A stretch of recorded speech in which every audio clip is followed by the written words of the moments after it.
Guys, welcome to another episode of the My Pocket Preceptor podcast. Today I have such a wonderful guest. I'm so excited for her because I've been able to see the transition from her being a nursing student. I used to work at a college where she went to school, and now she's an experienced nurse. She's even doing travel nursing, and I'm so excited to see the growth. I've always seen that she's such a wonderful person. She has a great heart. She's very thorough. I felt confident whenever, I would give her an assignment because I knew she would be able to handle it. So it's so great to see the transition and the progress that happened. So I would like to introduce to you Jess. She's going to share her story. And I just want to welcome you and thank you for coming on today. Thank you for having me. I'm so excited. I love that you're doing this, and my pleasure. Thank you. Awesome. So we're going to go ahead and get started. Guys, as you know, we're talking about most things dealing with nursing and the career that happens whenever you start out into nursing. Your first year, we want to help you to build your confidence and for you to thrive. So Jessica's sharing her experience. We're sharing our input. This is in no means to say that you're going to have the same experiences, but we want you to be aware, right, of what you're getting into. So Jessica, tell us how you got into nursing. Tell us a little bit about what you'd like us to know about you. I decided to pursue nursing as a second undergraduate degree. I didn't even know that. Awesome. Yeah.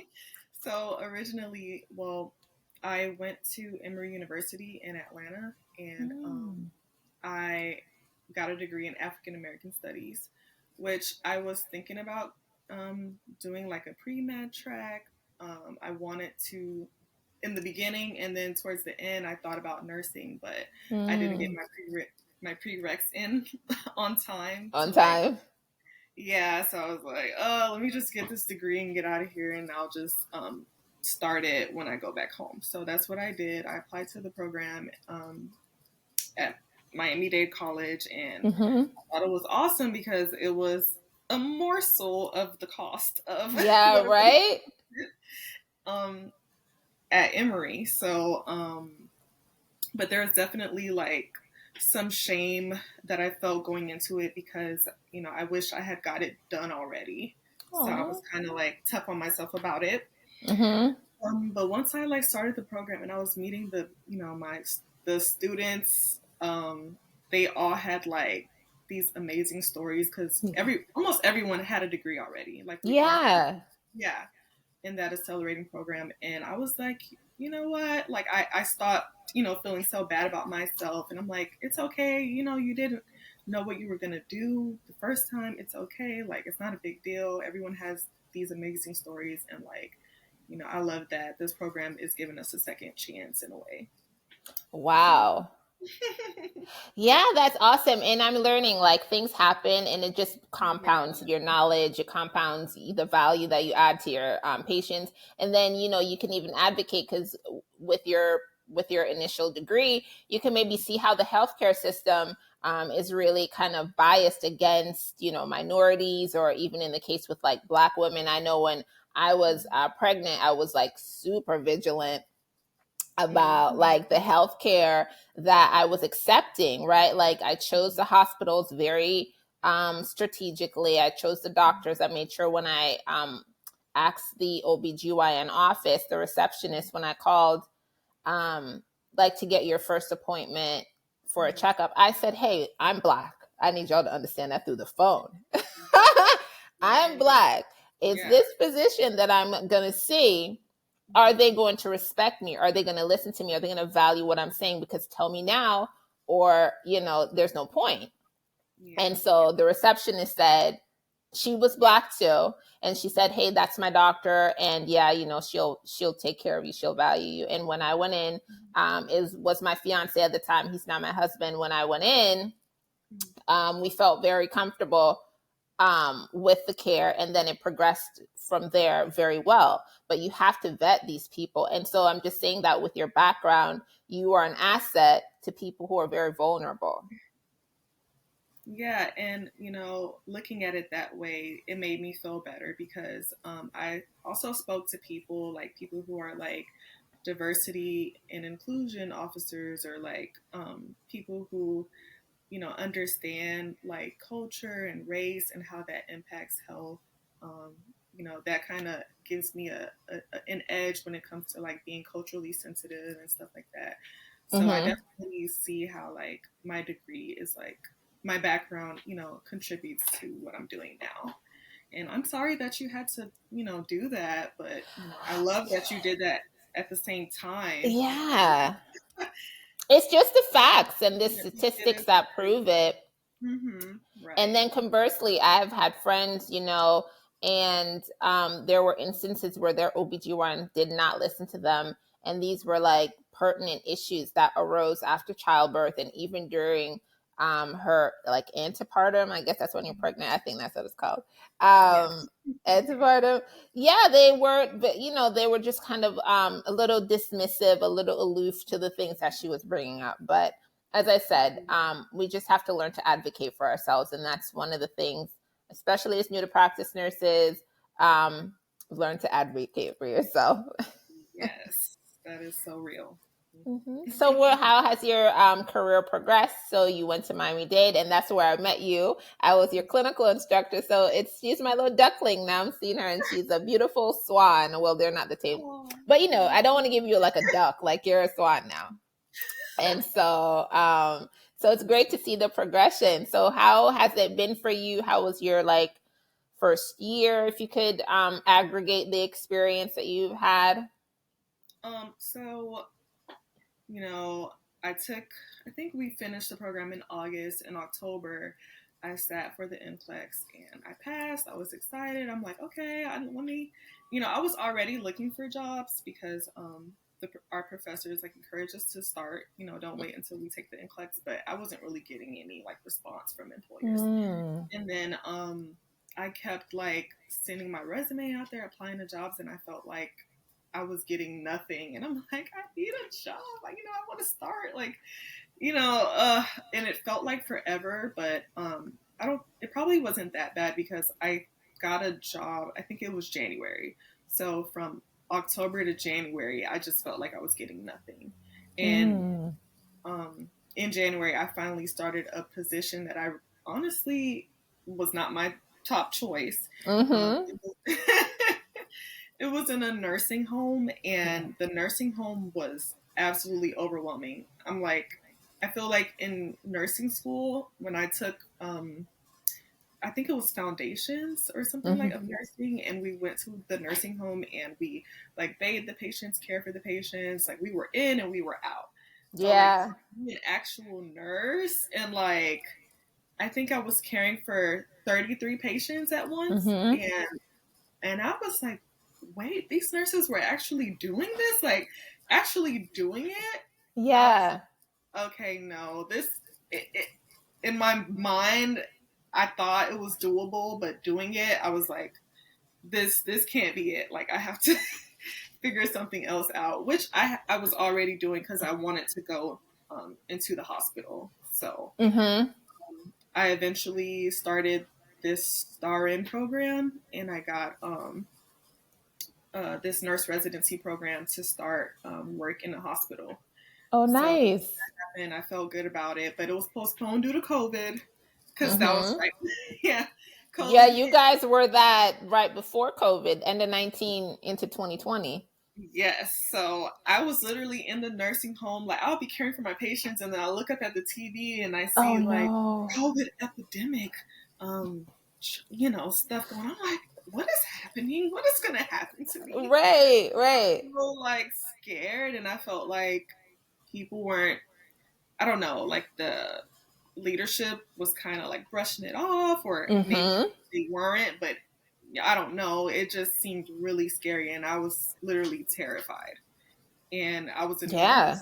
and I already didn't feel comfortable as a nurse, and then you're gonna throw this whole pandemic on top of Right, it. right. I was so scared. So yeah. Rightfully so. There's so much Mhm. to unpack there with regards to like being a new nurse, and then I'm learning now. I was used to doing like the associate degree nurses and the like bachelor degree prepared nurses, right? So my perspective wasn't wide enough, to be honest, to um, be empathetic, not necessarily empathetic, just to take in the gravity of what like LPNs are experiencing and people who are working in the long-term care facility. I was just used to like doing clinicals with the students who were doing the clinicals in the hospital, and I worked in the hospital, so that was the primary focus. But these, God bless the nurses who literally go in 3, 4, or 5 days a week to these long-term care facilities. I don't know how you do it. Like, I literally do not. Like the seasoned nurses, they were amazing. Like, but they had to have like a system, and they really had to stick Yeah. to it. And if they broke it, and me being a new nurse, I didn't have a system, so Right. it was like, you know, melee Overwhelming. everywhere for Yeah. me. Mayhem. And then when you think about it too, like we were still all learning about it, and then the supplies that you really need, like the PPEs, may not have been Oh, available in the long-term care facility. So you our definitely, PPE was a scarf. no way. They were passing out scarf, like they gave us a scarf. I had a scarf. That was my PPE. So I'm like, okay, I guess we're just going with this. I don't know. Oh my Like, gosh. you must know best, so I'm just gonna wear my Yeah. scarf. I would look on the news. I'm like, these nurses aren't wearing scarves. They have like N95 masks and Wow. stuff. I don't know. I was really happy to uh, find out that I had another opportunity, but then Yeah. because No, seriously. It's life and death at that point because they're not giving you the things that you need to protect yourself. yeah, I was really worried. You know, that on top of other things, caring for 33 people and people that would be so sick, you have to make sure that they're well enough to go Mm-hmm. through the shift, and you make sure you don't need to send them to the hospital or something. And sometimes I felt like I was so focused on the med pass Mm-hmm. through that I couldn't even like care for the patient. So that was Yeah. really frustrating. And it continues to be that same sentiment that a lot of people are facing. Like it literally is just a task that you got to get the meds out, and then unfortunately, secondarily is like putting all the picture together. Like, he doesn't look Yeah. so good. Unfortunately, it's just Like, you look a little different than you did when I first came. yes, Oh, right. yeah. So So yeah, you I made it mean, through that. Mm-hmm. I made it through. I started the residency, and I learned a lot during that residency. Like they went like in depth with like EKGs, and like that was Mm-hmm. something that I really needed to focus on. They also like did a lot of simulations, like codes and stuff like that for us. They had like the mannequin, and they had like the monitor, and then it goes to VTAC and then VFib, and we're supposed to like it was Yeah. it was intimidating, but I really liked it. It was necessary. I think it was like a 6 week and a 5 week. It was pretty long, and then Mm. yeah, and then I started at Aventura, which I did have experience already. Nice. Yeah, during clinicals, and I started in a medical psych floor. So Medical psych. yeah, it Please was. explain. I don't know. I don't know what that means, honestly. So I've always been interested in like mental health, and like Mm-hmm. when I did the psych rotation, I thought it was intriguing. So I was like, okay, medical psych, that sounds cool. But I really didn't know what I was getting myself into. So so basically, it's not like a psych floor, honestly. It's like one of those safety units. You know what I mean? Like for patients who have maybe behavioral issues or Oh. dementia patients. Oh It, wow. That's a hard population to bundle together. yes, Very hard. right. And to go into that as a new nurse, it was a lot. Hmm. I saw some things.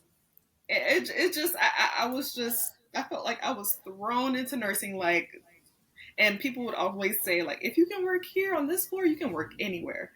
And to this day, that has been true. That has rang true. Wow. But you're like, but I don't want to. Like, I don't want to have to get the if you can work here, you can work anywhere. How about I Yeah, just it was like that. It was tough. I mean, I learned a lot, but like, I mean, one of the most common drugs, like all of my patients would have like Benadryl, Ativan, Haldol already ordered PRN. That's the kind of just floor. yeah.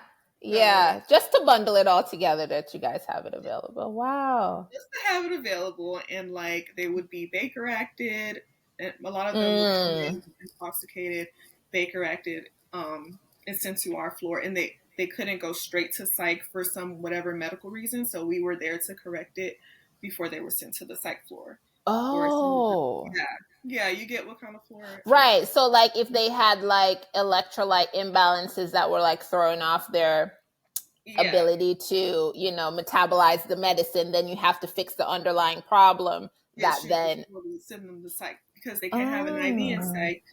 They'll go straight Oh. into PO meds. So like we're trying to Oh. stabilize them, fix whatever issue they have. Their CPK is high, whatever their Mhm. I don't know, whatever issue it is, and then we send them to psych. And I would have up to like Oh, six wow. to seven patients with behavioral Wow. issues or dementia or you know, these patients were not easy to take care of. Yeah. Wow. So I have some awesome questions too that I continue to remember. So number one, when you left your first job at the long-term care facility, Mm-hmm. what did you use to empower you to say, you know what, I'm gonna leave? What did you do? And then the second question is when it came to the medical psych Mm-hmm. facility, looking back, what are some of the red flags that you were like, hmm, if I had recognized that, I wouldn't have gotten into this job. Woo. Um, okay. So what made me okay, I'll start with what made me leave the long term care facility. Um, I just I'm really in tune with my spirit, and like if my spirit is telling me this is not for you, I Mm-hmm. can't do it. And that with COVID and also just feeling terrified. I don't think people felt like they could say that they're scared because like we're nurses. Like, are we Right. allowed to be scared? Right.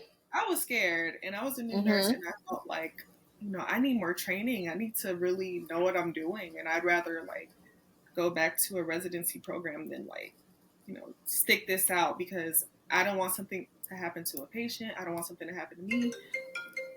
That was Mm-hmm. enough. That was my reasoning pretty much for really stepping away from that.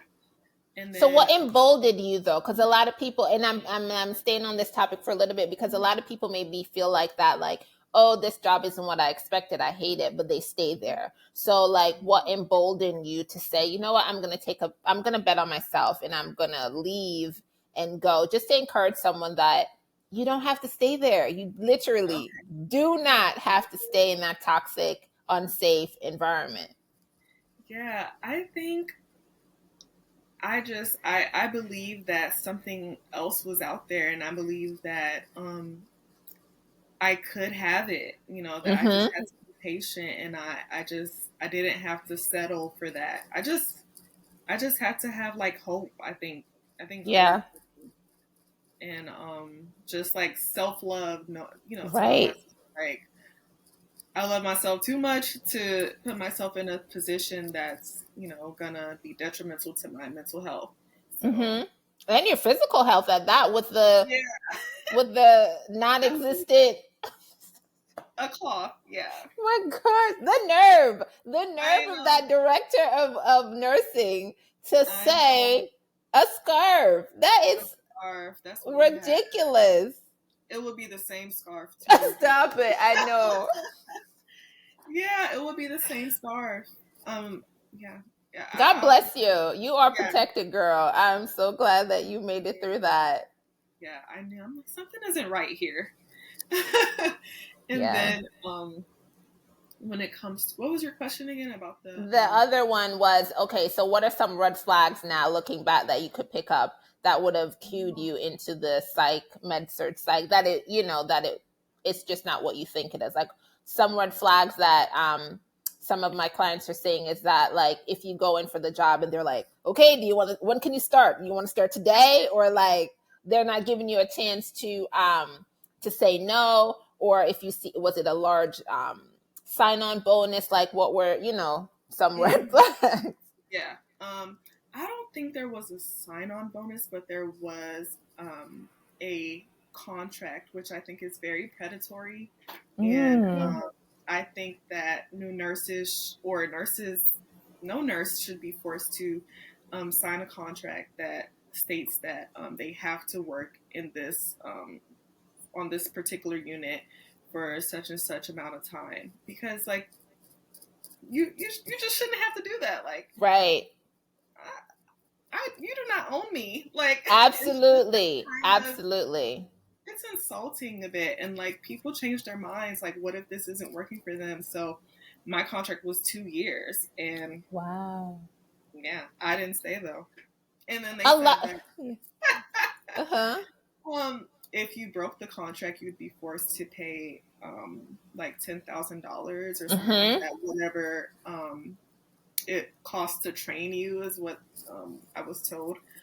And that's something that kept me there, because I was thinking like, I don't have $10,000 to pay these people. Right. They're gonna come get me. But I was at a, after a while, I started to become miserable at that place. Like Mm-hmm. it was sucking the life out of me, like really bad. Mm-hmm. So um I actually spoke to like some lawyers and Yeah. about this contract, and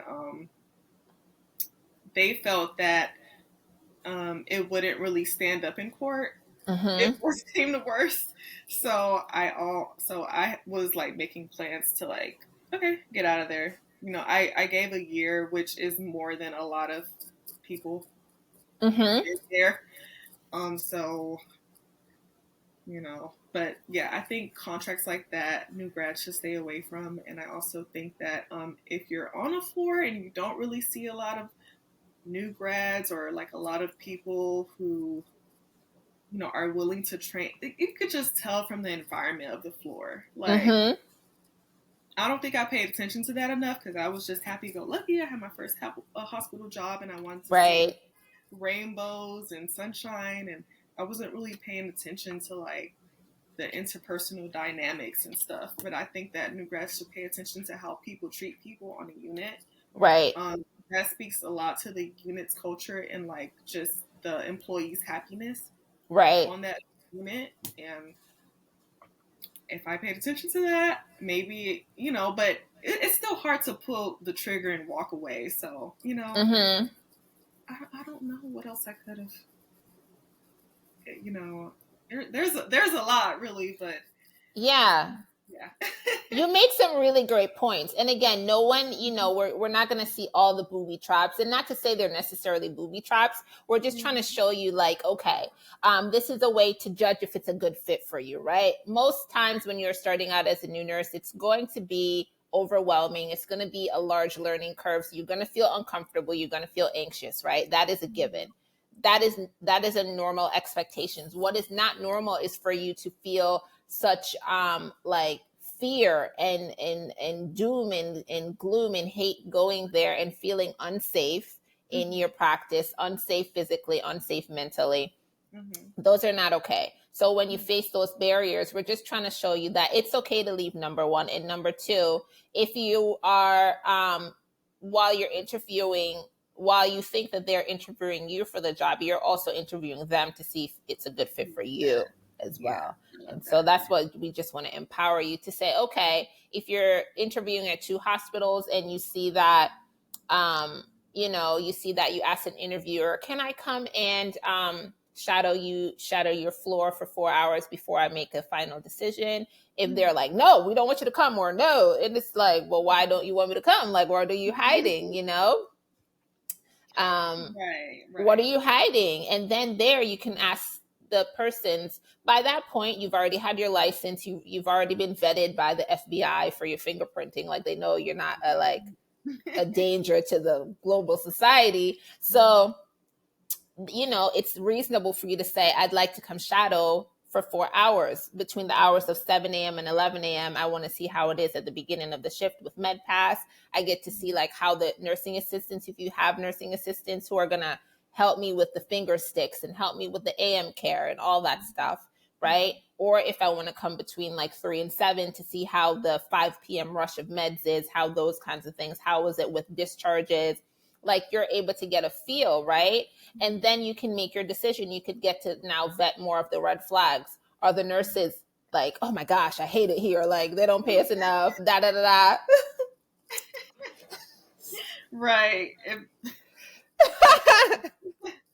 If someone is going off at the nurse's station, or I don't know, like things happen, but like if this is becoming a common occurrence where people are just,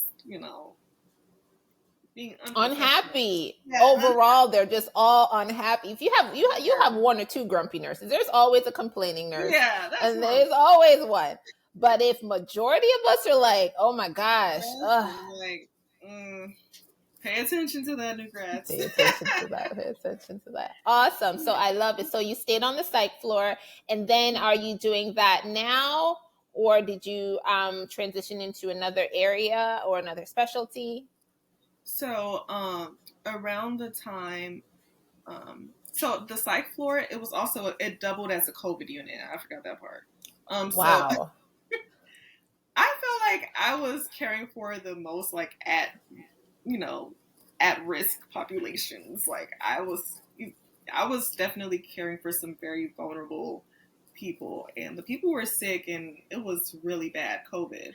I mean, I was Mm. there for the first wave, kind of, and then the second wave, the Delta or whatever it was that Oh that, yeah. that yeah. So I was there. And sometimes they will put me on the psych side, sometimes they'll put me on the COVID side. But Mm. if you were hired like through the hospital, that means that you had the CPI, the crisis training or whatever. So if they didn't have enough nurses to do the psych side, like because I was like hired through them, I would be always on the psych side, and then a lot of times they would have like travel nurses, doing the COVID side. But I spent many shifts in full PPE, Oh caring for wow. COVID patients and doing all of that. So, I mean, I was depleted, and I was making like 20 something dollars an hour. And I Mm-hmm. was like, at first it was cute.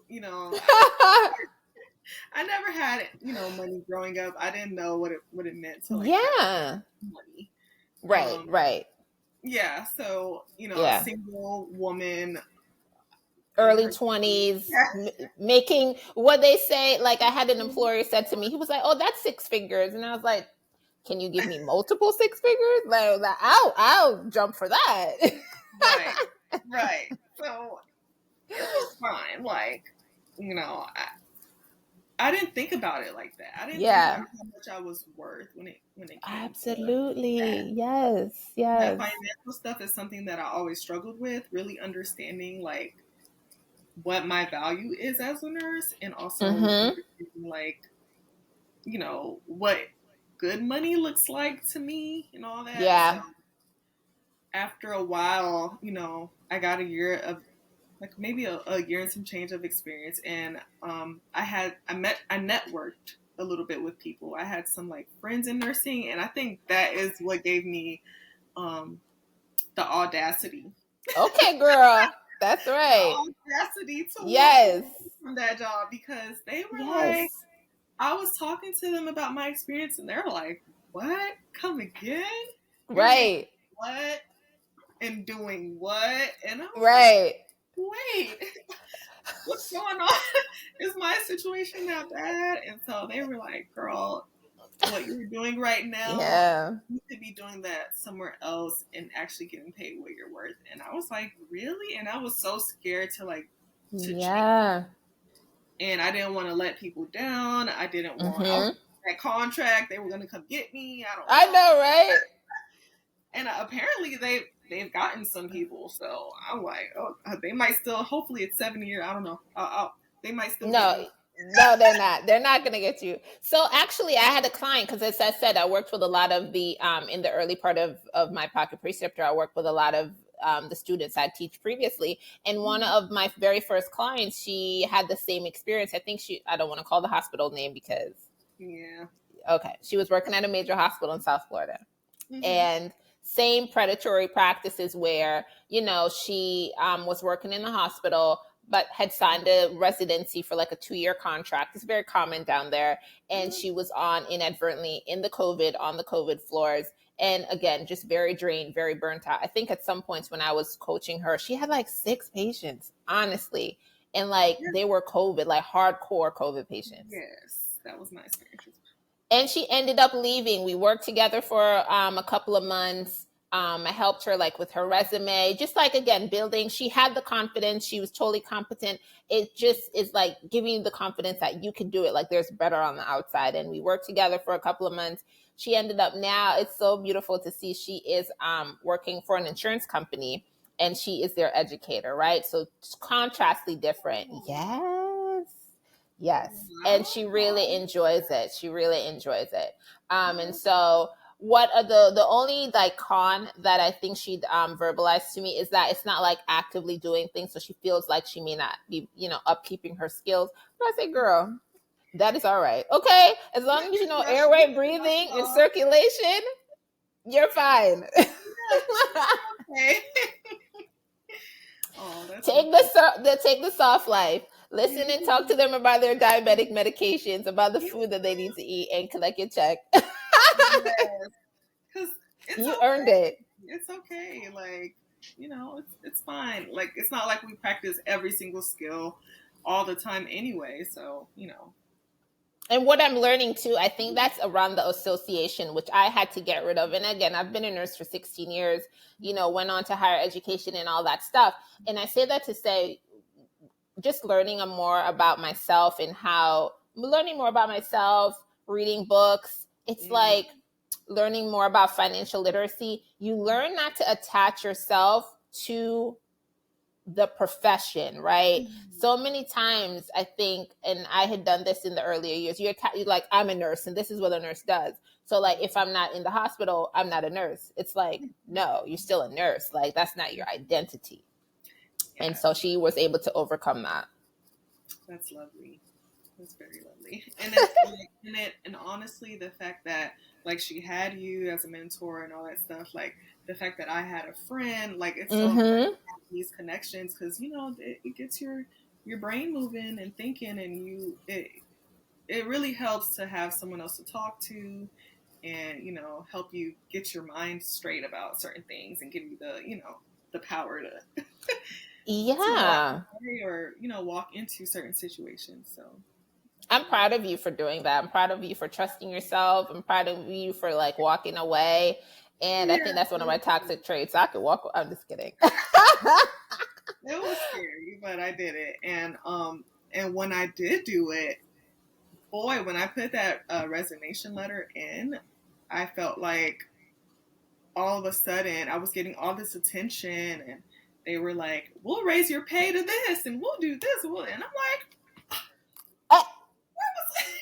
where was all of this before? Like, because I would bring up, concerns, and I feel like everything was brushed under the rug, and it wasn't until Mm-hmm. like I showed them like I will walk away that like Right. felt like I was being heard, and I was just like, this is not It's fair. too late. It's too late. Yeah. So I started working for another organization, and it was the same thing, med surg tele, but it didn't have the psych part, Mm-hmm. which Mm-hmm. I still love psych, but the way it was done for me, Right. it was overwhelming for me. It wasn't like there were no security, there was Mm. guards or anything. Like it was just like a door, and Wow.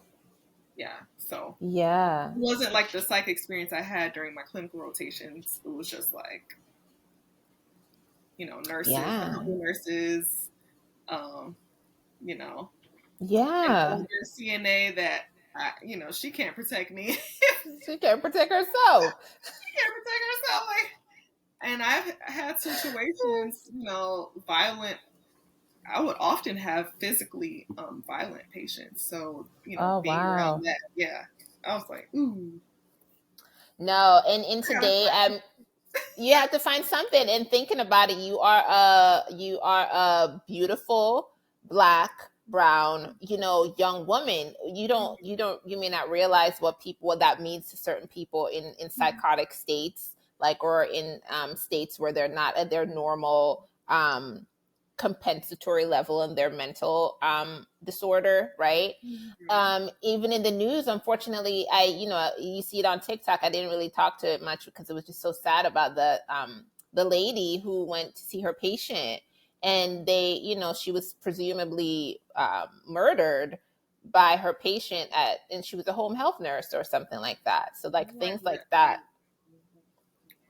Yeah, It's I've just. definitely been verbally assaulted and Mm-hmm. physically assaulted, and I was just like, it just comes with the job, yes, but also I'm like, I'm tired. It affects me, and I Mm-hmm. want to feel safe.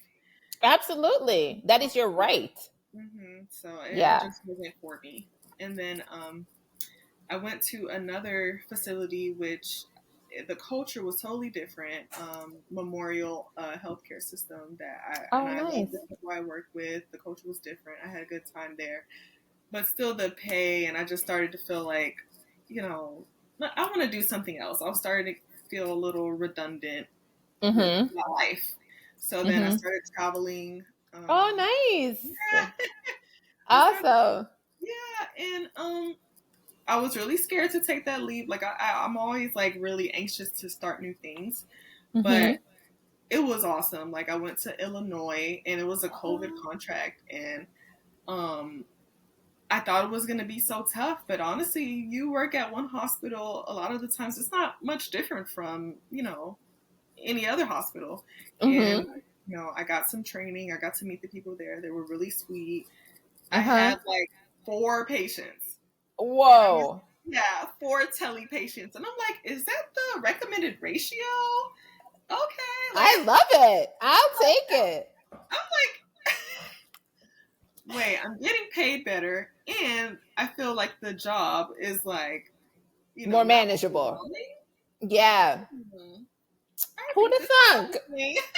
Well, and so from there, like, I've just been a travel princess because, and not to glorify travel nursing because, it's not just so amazing in peaches and cream. But Right. um, in my experience, the travel positions that I've had have been easier than the work that I've had in South Florida. And Mm-hmm. it's sad, but I think that South Florida, just, I don't know, nursing in South Florida is really rough, and It is. we need some advocacy and like Mm-hmm. political, because it's so bad. We have a huge aging population, and Yeah, that's we have, true. it's just a lot going on in South Florida, and there's no control over the ratios. Right. It's really tough. And I'm telling you, no job that I've taken as a travel nurse, nothing has been harder than the jobs I have in South Florida. Mm. Hmm. Wow. Yeah, South Florida is just very interesting regarding like the lower pay rate that tends to happen, number one, and then the high ratios again. Hmm. It's just really interesting the dynamics that play into that with Yep. regards to how that is like the norm, right? For people to Yeah. like have 6 or 7 patients, but then you're only getting paid like, $24 or whatever, something like that. Hmm. Um, but that's really interesting. So yeah, travel nursing, I dipped into it a little bit, but it didn't work for me. Like the 2 times I tried, the one contract fell through.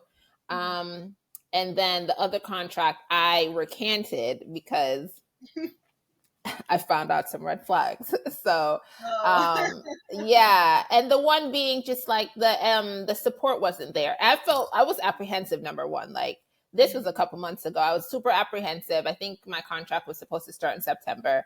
It was supposed to be on a renal floor. Everything was okay. And then towards the end, I wanted to reach out to the educator and the manager to ask them like, what were the patient ratios, right? Because when you get the job, you don't necessarily talk to the manager. You just go through the recruiter, Right. as you know best. But they had sent me some information like, oh, you need to make sure you're compliant with this. Like sign these documents when you come for your like shadow day, but it wasn't a shadow day because you're like, yeah, by the way, you're gonna get all the patients that day that you're supposed to be orienting. And I was like, but I thought like I'm learning here. What's going on? So that piqued me to call them. They tried. I piqued. Like, come on. Like, come on. Seriously. How are you orienting and also expected to take the full patient load?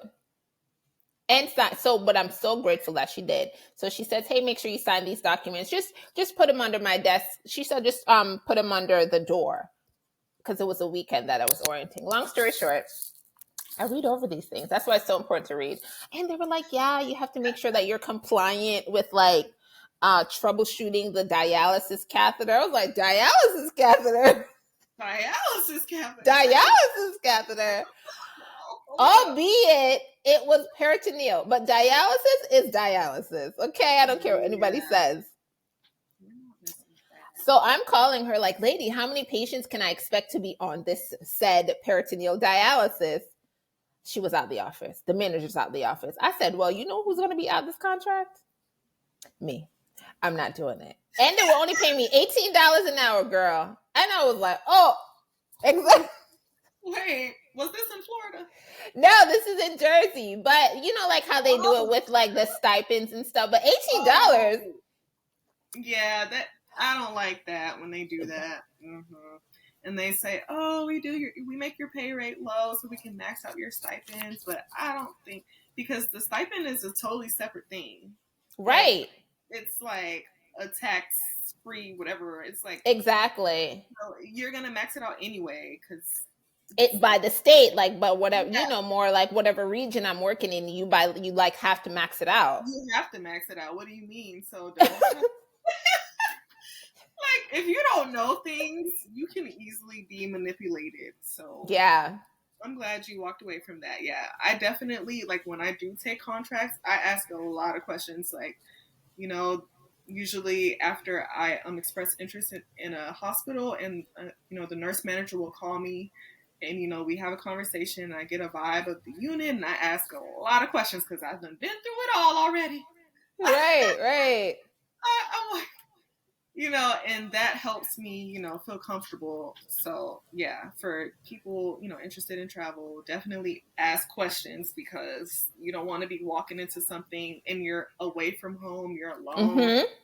That it's a different ball game when it comes to that.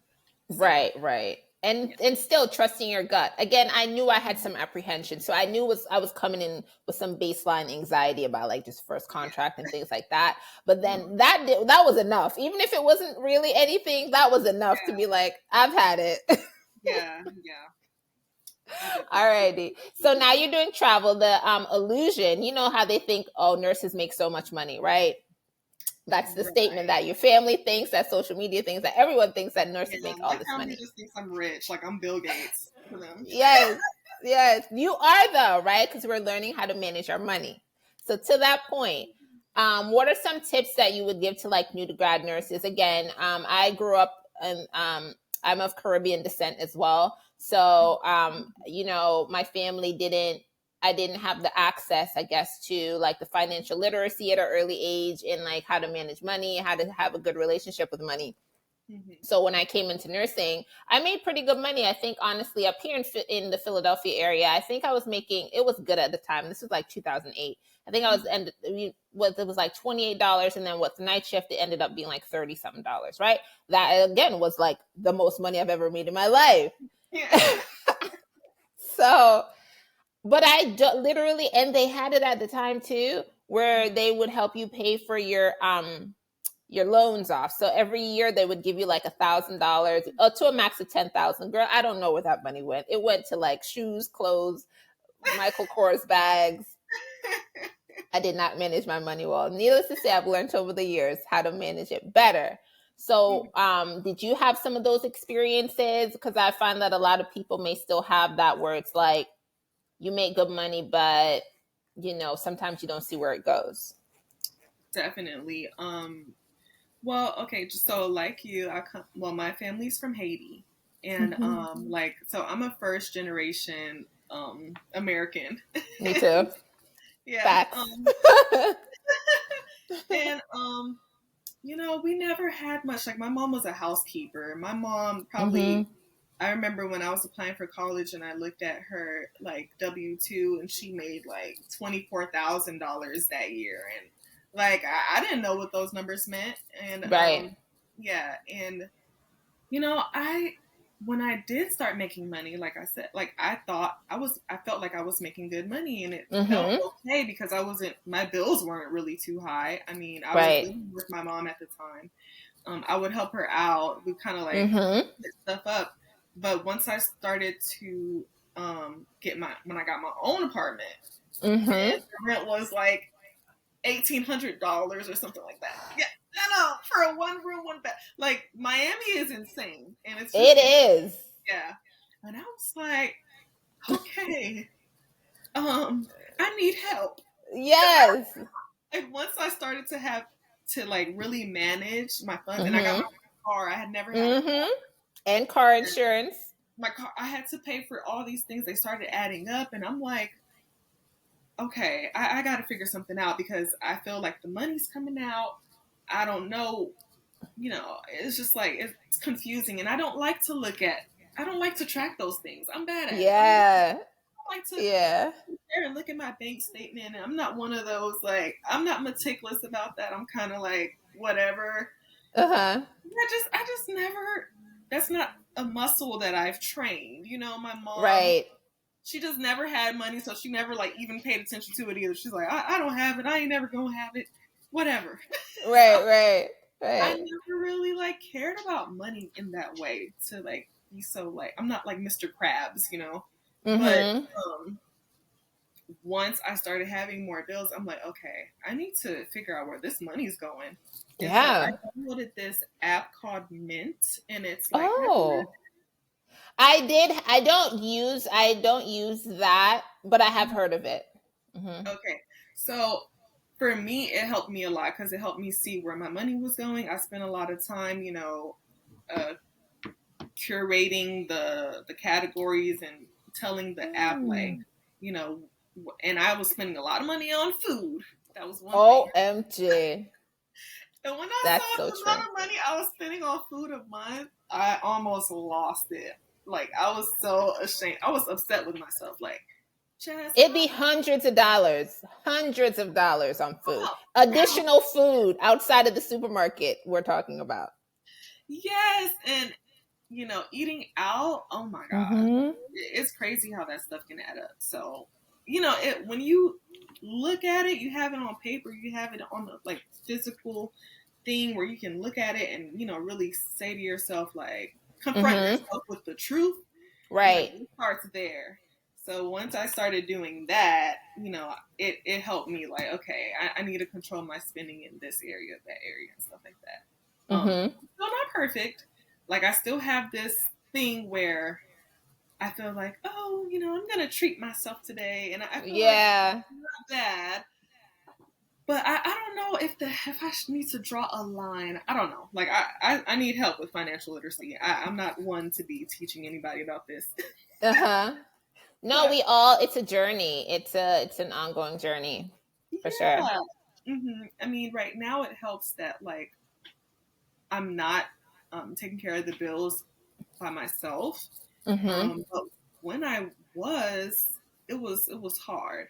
But it Mm-hmm. really helps now that, like, my husband helps out, so I Right. don't have to do everything alone. And Mm-hmm. he's more of he's good at he's like a Mr. Krabs type of person. He's gonna be checking every Checking dollar. the numbers.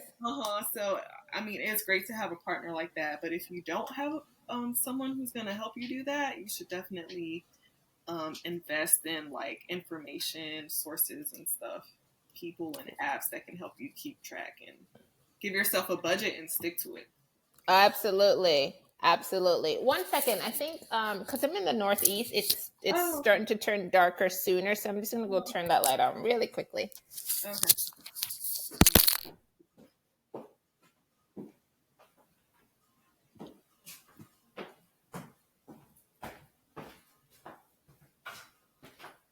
Hopefully. Okay. Yeah, I think that made a bit of a difference. Okay. Yeah. Yeah, that makes some difference. Yeah, no, financial literacy, it's an ongoing journey. And again, we're all on different paths. And just the books I read, the podcasts that I listen to, that's the only thing that's really like changing my mind. And Mhm. so, one of the things I wish I knew sooner as a nurse is that like managing your money is one of the best ways that you can like manage your time. And a lot of time, even as you're a new to practice nurse, or even as you get more seasoned, experiences, you realize like you still get burnt out. You still don't want to do it. And so you still have to figure out like how to manage your money, right? And so even when you start to evolve in life and experiences where now you have a family, right? So then the barrier that a lot of nurses then run into is like, okay, well, now I want to stay home when I have a baby, right? Like my whole, because I can only talk from my perspective, change once I had my child, right? You Money is important, but I don't want to have to go to work to get the money, and I don't want to have to spend so much time away from this person. Right. um so that's a lot of barriers now that people face. So again, you're gonna run into money challenges at that point too, because now you want to go down to part-time, but if you're not managing your money well, you can't go down to part-time, Right. and inadvertently you're gonna have to spend the money in daycare. So it's again very important. Yes. It's really Very tough. important. It's really tough. And then, so for people who, are struggling with that, I do have a mentorship that I'll work with people in managing your money. But there's so many different apps, as Jess said. There's Mint. There's so many things that you can do. You can take the first steps. You can literally get pen and paper and write down, these are my expenses, and this is the income I'm bringing in. That's it. Mm. It's easy as pie. I mean, if you want to pay me for the mentorship, I'll teach you. Yeah. But And having a savings, that's something that yes, I never really cared about, thought about. I was like, I don't have money. I can't save it. But now yeah. that when I started to make money, I was like, okay, I need to start saving some of it because in case of emergency, people with money do it. So let me look into it. I don't know. And then Yeah. I realized like really the utility in it and having like maybe like a high yield interest rate Mm-hmm. account so that you're saving your money and you're getting money on top of it. Like that's good. You want your money to like make money. You don't want to be Yeah. working for your money all the time. So I'm like looking into more ways to have my money make money instead of like having to work all the time because it's working is a lot. I don't want to have to keep working till I die. I want to Oh my gosh. No, no, no, no. I want to Our eventually ancestors did too much work for us to, they want us to yeah, figure it out. I'm trying to figure right. out. We Now the got to light do is right there. We have to figure it out. Oh my goodness. Wait, wait, wait. I'm trying to get out the light from the door. Okay. oh Yeah, because I don't want the feedback. But then, okay. mm, So yeah, so you from talking with you now, you are, you've grown in your financial literacy, and that's, I don't know where you were before, but you're saying that now you know how to do a high yield savings account, mm-hmm. how to track your expenses. I mean, though, that's fantastic, and that's what we encourage. Whether you're making, your take home is, $2,000 every 2 weeks, or whether it's $1,200 every 2 weeks, you still are able to do that. So thank you for that, and a little bit more. The other important thing that I really want people to know is about self care. So when you were going through all those stages in the initial parts of your career, like how have you progressed in like self-care, and finding out that that's important for you to prioritize? That's a big one for me. I mean, like I said, like I've always cared about mental health, like, Mm-hmm. and even in college, like I felt like I got to a point where I felt depressed. I wasn't sure, and Mm-hmm. then definitely like my first year as a new nurse, like my anxiety worsened. Yeah. Um, I felt depressed even more. Mm-hmm. Like, Mm-hmm. I gotta figure something out. I gotta take care of myself because, Right. the way I was feeling, it wasn't me, and I wanted to get back to Yeah. me. So, things that I did, well, I talked to a therapist. Me too. I talked to a Yeah, therapist as well. yeah. It's life changer. It changed a lot of things for it propelled a lot of the things that I really wanted to see in my life, Hmm. propelled it and made it, come quicker. Yeah, and she was really sweet. She actually had a healthcare background, so I felt like she really understood what I was saying when I was talking about my experiences as a nurse. And Mm-hmm. it I also had a nurse practitioner, a psych NP, who Mm-hmm. I spoke to about my challenges. She gave me some medicine that really helped me during a challenging time. And I just Mm-hmm. want to say that because I want to destigmatize getting mental health help, medicine if you need it. It's Right. okay to talk to someone about it. Absolutely. It's okay to start an antidepressant or whatever it is. Mm-hmm. Like Mm-hmm. it could save your Mm-hmm. life. So Absolutely. yeah, I think especially like growing up Caribbean, growing up Black, Mm-hmm. growing up, Mm-hmm. you feel like you're supposed to be able to be so strong and you're supposed to take Right. it all. You're not supposed to complain. Right. And I felt that way. I was being tough, and I did it until I couldn't do it anymore. And Mm-hmm. I'm so glad that I fell that hard because it helped me realize like what I needed to do. You know what I mean? So Right. definitely journaling is something that I do. I Yes. like to do to like for self care, exercising. Uh-huh. Um, I'm a foodie, so I'll Oh, cook. And it doesn't always have to look like that too. Like, good things and treats. Also, like setting boundaries yes. with family members, like was Yes. hard for me to do, but I had to do it because Mm-hmm. sometimes family members like they don't always understand what I do as a nurse, and sometimes they expect me to be someone that I can't always be, like be there for Right. them. And sometimes I don't have the capacity, and it's hard Mm-hmm. to tell them no. But I had to learn, you know, saying no is like a form of self care. Absolutely. Yeah, Absolutely. and just self preservation. So like, yeah, those are some things I can think of right now. But Yeah, that's awesome. I love it. Definitely, with the boundary setting again for a very long time, I was what, people consider a people pleaser, and you don't necessarily realize it, or you don't it's even shameful to even admit to that, like, oh yeah, I'm a people pleaser. mhm, But that was the core of what's happening. You would put that person's what they thought or what they wanted over what you wanted or felt, right? For positive or negative reasons, you would get that same end result, right? You would do whatever they wanted you to do. And mhm, so yeah, again, it just took me taking on my own like growth, like reading books really changed my mindset. And then also for me too, being independent in like nursing afforded me a great lifestyle, and I'll forever be grateful to nursing. Like I came out at 22 years old and was able to make more money than my parents were making at that time, right? And yes, so that is empowering in and of itself, but then learning behind it to value myself, and that it's okay saying no. And it took a long time, but that is one of the, what I've found to be one of the ways that I will continue to take care of myself is saying, I don't care if you don't like me, that's okay. I yeah, like me, I can't and do it. Yeah, I don't want to. I don't It's want not that I to. can't. I literally can, but I don't want to. I love that. I don't think it's harder for me to do that sometimes, especially with family. Oh, but Yeah. I'll tell them, I can't do it.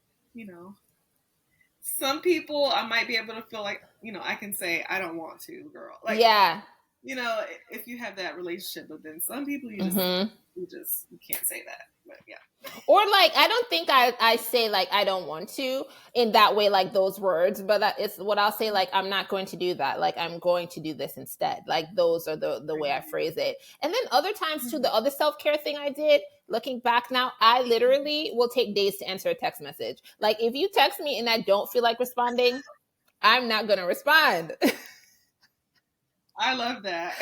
I'm not going to, and I'm not going to say I'm sorry I didn't respond. You know what I mean? But like, hey, I got I'm not going to make an excuse for it. I will say, I apologize. I'm getting back to you late, but I'm not going to say, I'm not going to make excuses for it, because at the end of the day, I'm training myself not to make excuses. Either I do it or I don't. Either you accept that and acknowledge it, or, but obviously, like for your parents and stuff, or like for your significant other, I didn't do that. But if it was friends that I noticed that like would message me, especially for nursing stuff, like, oh, I'm having this. No. Yeah. No. It's just not happening. Yeah. No, it's not happening. No. Yeah, I love that. Thank you. Oh my goodness, this has been so fun. It's so beautiful to see you transition into the stages of life that you envisioned and wanted for yourself, like personally, financially, like all the things. I'm so proud of you. Like I've always like recognized that you are a stellar student. You're an exceptional person, and it's so great to see your transition thus far. And I thank you for sharing your insight and your experience. But before you go, what shifts did you typically work? Like, was it night shift or day shift? Did you find anything better for you? Mostly night shift. Me too. Yeah. I'm more of a, I'm not very energetic. I'm more of a observant kind of cat, and I just want to be cool and not talk too much and do my, yeah. Me too. I think it's a different, I don't know, maybe I'm judging. I think it's a different vibe. Like it's a different vibe, and general consensus of people who do night shift. General consensus. Yeah, So what? Like, what music are you blasting? I'm sorry, I keep interjecting. Oh, no, you're fine. I wasn't gonna say anything. What music? So you're going into night shift, right? Like, what music are you listening to? Are you listening to like soca music, Caribbean music? Are you listening to no music? Like, how was it when you go in? Like, what do you do? I love music, so like, the vibe can be different. If I need some strength, I might listen to some gospel. I might have some Kirk Franklin playing. Or, if I'm feeling excited, it's the last shift, or maybe I know the night before, maybe I'm listening to like, I really like rap, so I might listen to like Kendrick Lamar, or maybe he's good. Or I don't know, something that makes me feel hype and energetic. Yeah. Some really like hood stuff too. Some stuff like some Miami stuff, like the Miami stuff. Maybe some like Trick Daddy or something. Oh my gosh, Trick Daddy is so legendary. Oh. And it just like puts me in that nostalgic kind of like time where I didn't have care in the world. I'm acting like I'm like no, yeah, but you didn't have 30 patients to take care of. Like that's what you want. Yeah, I feel like I've seen a lot. I've been through a lot. Sometimes I need a little Trick Daddy to kind of help me, forget everything. To get through. Oh my gosh, Trick Daddy. That is so classic Miami stuff. Very Miami, my goodness. Right? Very, very Miami. You drive by your coworkers like, ooh. And I'd be having it high too. I'd be like turning it up. Yeah, I'm like listen. This is either me. You like it, and this is me. This is what works for me. So I'm gonna do it. So that's awesome. Awesome. Well, you have provided so much information. Is there anything else that you want to share with us, or any kind of insights that you'd like to give any new to practice nurses?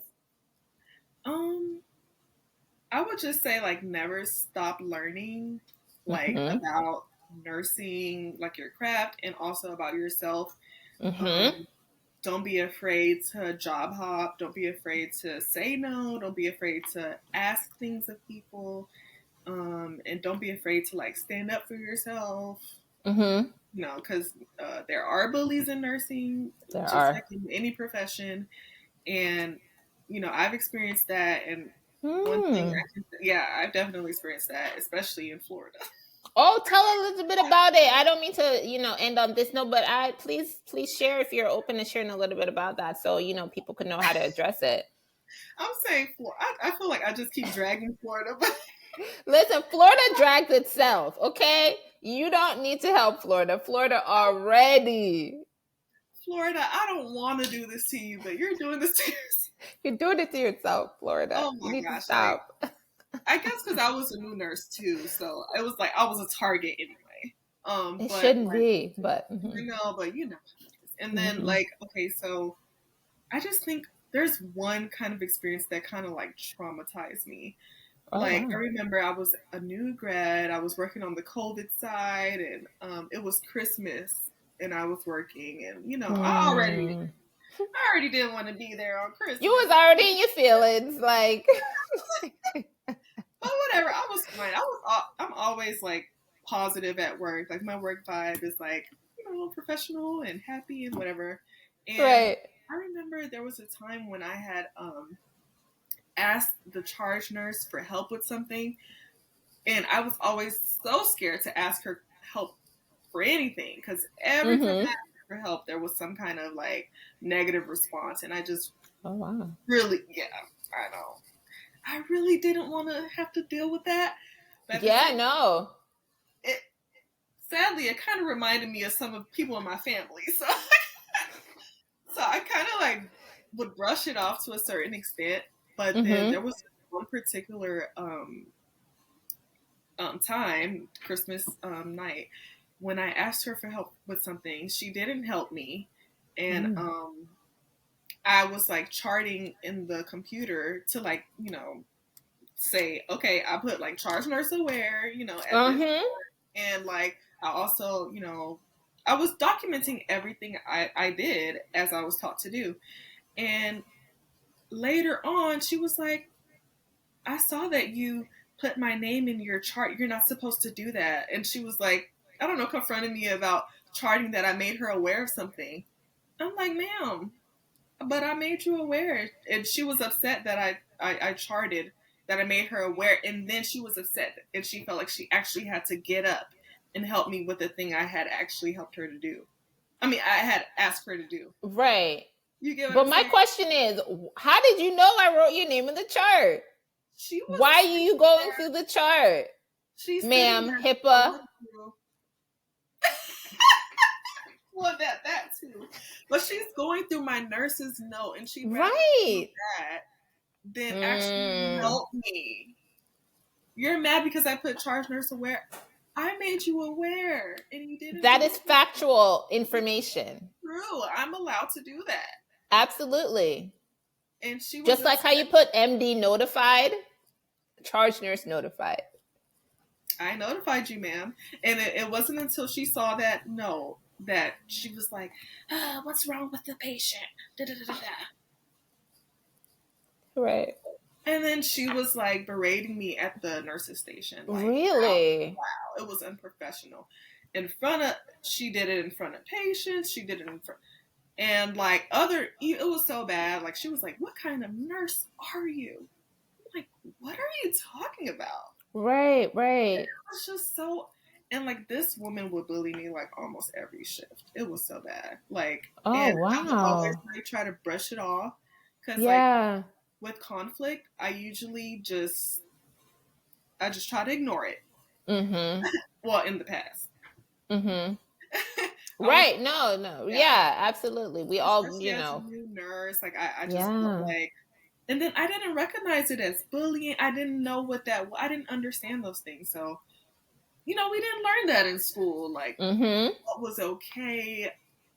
It's just, I was so confused. And, Mhm. um, yeah, long story short, um, I ended up standing up to her at the end.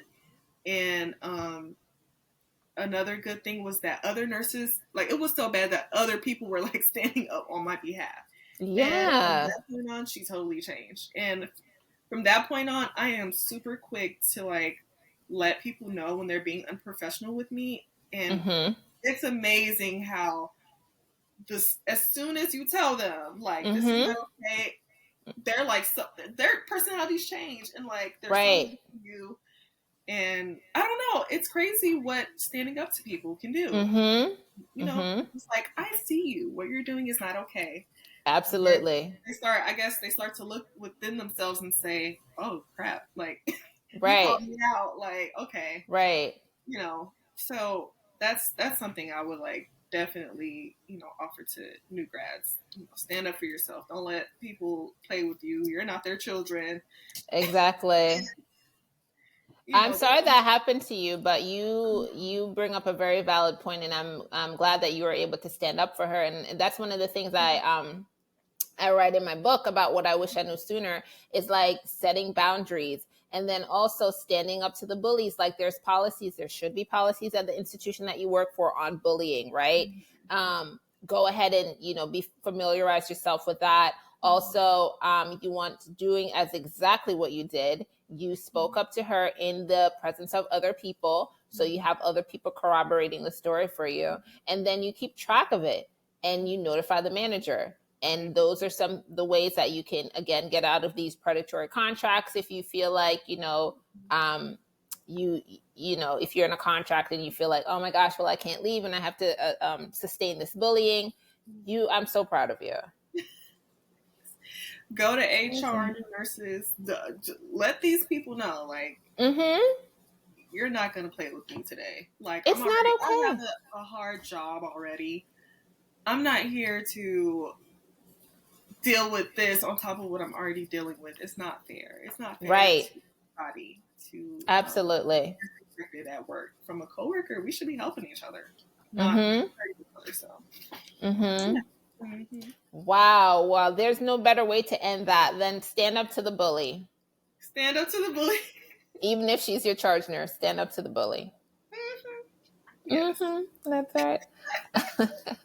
Well, thank you, Jess. This has been so great. I would love to have you back on in the future if you have anything else that you want to share, if you have anything that you think will, continue to be of value.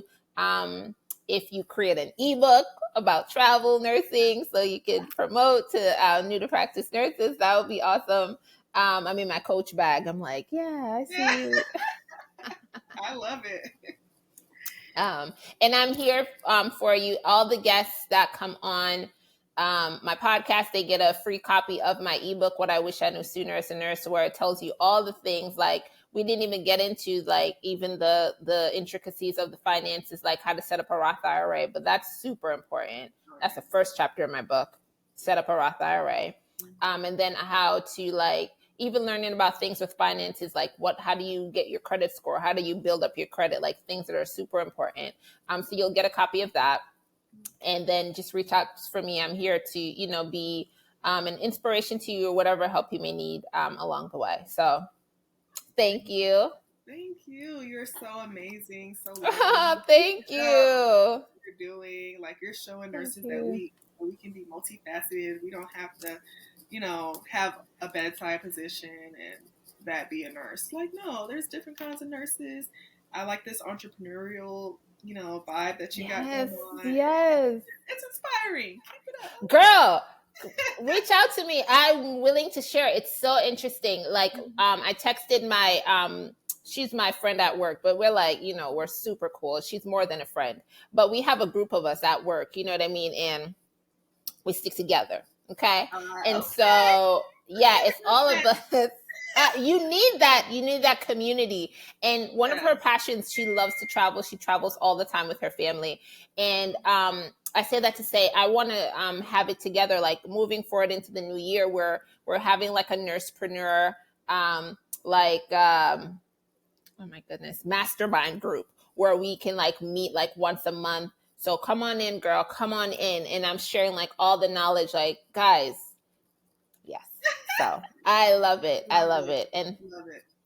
yeah, it's awesome. So stay tuned for that. But yeah, I'm willing to share all the information and all the knowledge because, we all deserve success and abundance is everywhere. So if God isn't stingy, why should I be stingy? You know what I mean? So that's it. Well, thank you, Jessica. Thank you. It's been Have a a good pleasure. All the best. And I look forward to seeing you on TikTok and seeing how you are and just to seeing how you continue to progress in your nursing career. Guys, please remember to like and subscribe this video and send it to a fellow new nurse who this can help. Thank you. And I'll see you later. Bye, Jess. Bye. Bye.